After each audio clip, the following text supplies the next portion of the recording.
Hello friends, today I am going to show you how to register a new institute in a scholarship portal. Now this particular option should be exercised only by those institutes who have never registered in scholarships.gov.in.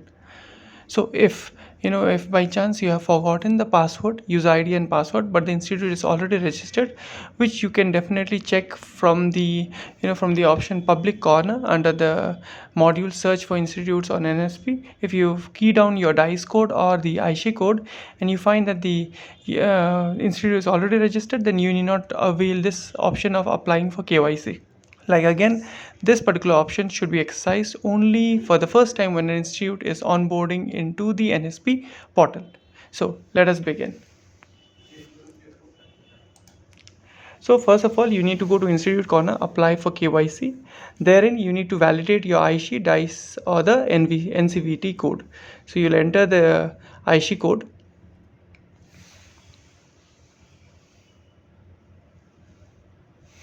So this is for one's institute that I was doing, the KYC registration or the onboarding in the NSP portal.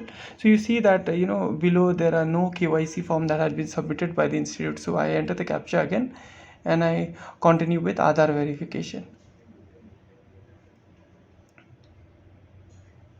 So the second step is you need to enter the institute nodal officer's details, wherein you need to enter the Aadhaar number, the name as in Aadhaar, the date of birth as in Aadhaar, the gender as in Aadhaar, and the mobile number that has been registered in Aadhaar. So all these details should match exactly as per the Aadhaar details.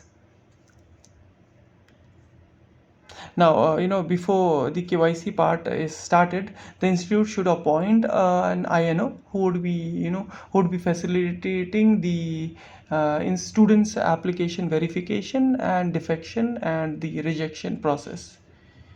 I believe many of us we already know that there are basically two logins for the institute in scholarships portal. One is INO login, one is the institute head's login. Institute head can only view the details, whereas the institute nodal officer would be able to scrutinize the application that is submitted by the students. Now I have entered the details of the concerned INO. After you enter the details, then we move on to the details of the institute head. If the institute details do not match, the message would be shown. Check Aadhaar details, data provided do not match. So the concerned officer needs to check again the details that has entered, verify, and again re-enter those details.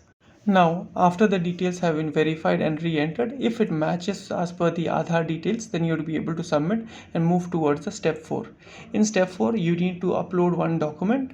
That is the identity proof of the INO. Now you will see here the institute name is already filled up. For this particular institute is Friendly Academy Higher Secondary School. Now the spelling, there is a mistake there. Now in NSP portal we can't do any updation of the institute name. We simply pick the institute name from the DICE or the ISHE portal. So in case if there is any corrections that is to be made for the institute name, and that particular correction has to be it has to be done in the ISHE or the DICE portal. Once the file is uploaded for the institute nodal officers, that is the Aadhaar card, we go on to enter the institute address. Fill in the other basic details, that is institute address, the student strength in the institute, the affiliation of the institute, whether it's a private government body,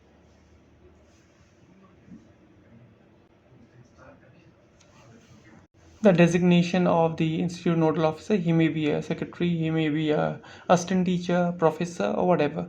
The designation of the nodal officer should be entered, followed by the official email ID and any other contact number.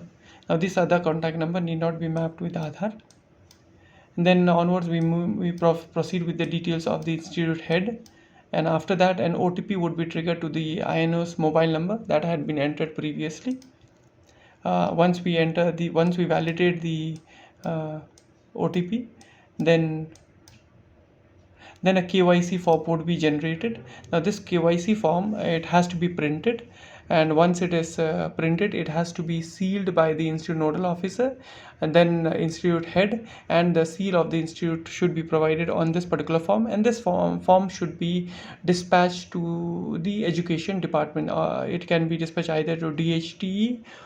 So once DHT receives this INO form along with your Aadhaar copy and the institute proof, they would approve this. Once this particular form is approved by the state nodal officer's login, then and user ID and password, both for the INO as well as for the state nodal INO as well as the institute head, would be generated and triggered as an SMS to both the concerned officers.